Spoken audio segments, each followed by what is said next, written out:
I am now 2 weeks away from competing in the Raw National Powerlifting Championships on September 14th in Memphis. I've done all the training and work. Now I'm working on getting in the zone. I'm working on my attitude. Which raises the question, what is the right attitude to take into a time of testing? I've gone into competitions angry. It really didn't matter what I was angry about. The problem is that I really don't like being angry. I've gone into competitions scared. All I could think about was everything that could go wrong, and surprise, something always went wrong. I've gone into competitions defeated. I knew that others would do better, and I walked away from those having proved myself right. I've gone into competitions overconfident. I hoped that through some miracle I would magically be able to do more than I really had any right to be doing, and I went away from those disappointed.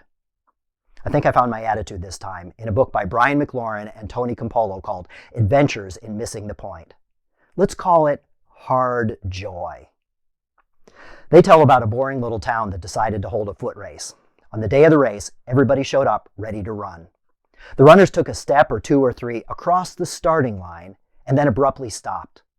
One man fell to his knees crying, "I've crossed the starting line. This is the happiest day of my life." He repeated this again and again, and even began singing a little song about how happy this day was for him.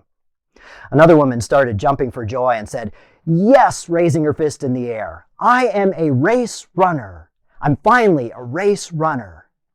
She ran around jumping and dancing, getting and giving high fives to others who shared her joy at being in the race. Several people formed a circle and prayed, quietly thanking God for the privilege of crossing the starting line, and thanking God that they weren't like the skeptics who didn't come dressed for the race. The spectators, the authors say, were baffled by this strange behavior, but finally, one observer turned to their neighbor and suggested, "Maybe we ought to get in the race." And so they did. And they found hope and joy in every step, and they grew stronger with every mile and hill. They found their passion in running the race. The honest truth is that I exercise because I enjoy it. I enjoy the way that I feel when I'm in shape. I compete because I enjoy testing my limits. I'm going to look for ways to find joy in my experience at Nationals. 1 Thessalonians 5:18 says, "Give thanks in every circumstance, for this is God's will for you in Christ Jesus." Come to think of it, that's a pretty good way to look at being a disciple. I'm sure that Brian McLaurin and Tony Campolo were saying that we can be thankful to be followers, learning about Jesus. And it's not a bad way to go through life, looking for ways to find joy in each day. What's the next thing that you're going to do? Do you think there will be any joy in it?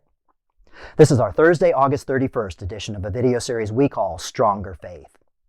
Stay safe and be well. God bless you.